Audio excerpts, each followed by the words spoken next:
Hello and welcome to Roadmap 2015. I'm Benga Ashiru. We begin today by looking at the chances of having a violent-free 2015 and indeed post-2015 elections in Nigeria.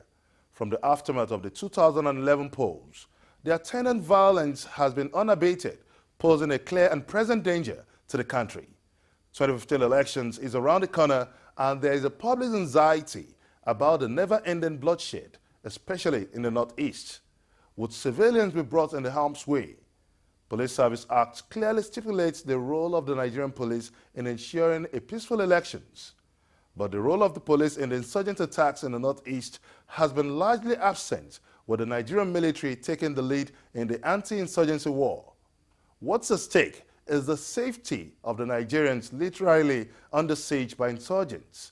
With the abduction of the missing Chibok girls still fresh in memory, the scars are still visible and the trauma still grips. Let's refresh you with one of such gory attacks by the insurgents in the Northeast.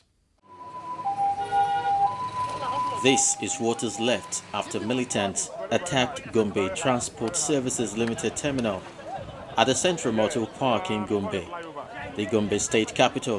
Yes. The explosion had targeted passengers as they boarded buses in the early hours of Friday, killing at least 7 people and injuring over 30. Some reports, however, put the number of the dead at 30. For now, 3 suspects from that vehicle who ran away were apprehended. And we are reasonably suspecting they are the people who brought in the IEDs. Either the vehicle is parked laden, probably, until the EOD make further investigations. In the meantime, the Gombe State Governor Ibrahim Dankwambo has visited the scene of the blast as well as the hospital to commiserate with those injured. I will continue to call on our people to be very vigilant, to be very observant, and to be very patient. Although normalcy is said to have been restored in the area, the police say investigation into the incident is still ongoing and 3 suspects have been arrested. As 2015 general elections fast approaches, there are fears that if elections should take place in the northeast of Nigeria, it might be too explosive for the safety of Nigerians. There have been a political angle to this, while the federal government has consistently assured Nigerians that it is winning the war against insurgency. The opposition party is accusing the Nigerian military of deliberately frustrating the war. Some are even calling for an international panel of inquiry to investigate the attacks. Realizing that the responsibilities of a peaceful elections rest on the shoulder of the Nigerian police, the Inspector General of the Nigerian Police, Sulaiman Abba, swings into action by launching the operational guidelines for the Nigerian police for the 2015 elections.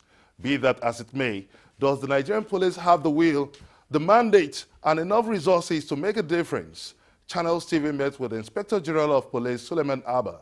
We began by asking him the role of the Nigerian police in the evolving internal security situation in Nigeria. You have an organization that is responsible for mainly the protection of life and property, the enforcement of law and orders, the arrest of offenders, including, of course, their prosecution, and even the performance of military duties that the president may assign to it. It then means that police, which has that as its core responsibilities, takes the lead in terms of internal security provision.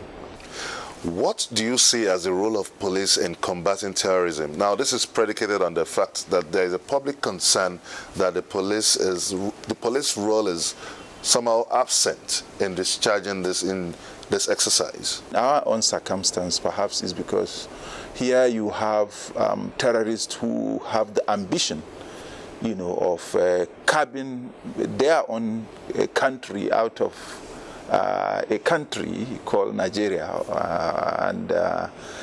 so those with the core responsibility of protecting the integrity of the country, the military, has taken a lead ever since the intention of the terrorists became obvious. I think that is what is happening. But even at that, the police still remain a part of the joint efforts. There are quite a number of joint efforts going on, and the police is quite participating. But as it is today, the military takes a lead in the fight against terrorism. And I think that's what makes it different from what you see in Paris and other places, yes. But does that suggest in any way that the police is the area of the aspect of counterinsurgency is still a bit alien to the Nigerian police? No, it cannot be called alien at all. I told you even before the Boko Haram, you recall Metasine was there. You recall the Bulunkutu incident in Maiduguri, the Metasine in Kano. The police were, of course, taking the lead. And they were almost at the point of, winning the war before the need to call in the military because of the realization of the kind of weapons, the insurgents were using even then. Which made the invitation of the military to take over the operation, like we witnessed in the case of Metasine in Kano, and I would say that that's what has happened too with the case of the recent Boko Haram that we have at hand. What are your plans in ensuring a violent-free 2015 and post-2015 elections? Well, plans, I must tell you, lots of plans, and the plans and implementation of the strategies are still going on. Let me first say that in 2013, as AIG Police Zone 7, I was shouldered with the responsibility of coming out with the strategies on how the police can provide the required security so that the 2015 elections can be conducted with some level of safety to all stakeholders. And I was made the chair. I performed that duty for quite some months. We sat and looked at the trend of events in election processes in Nigeria.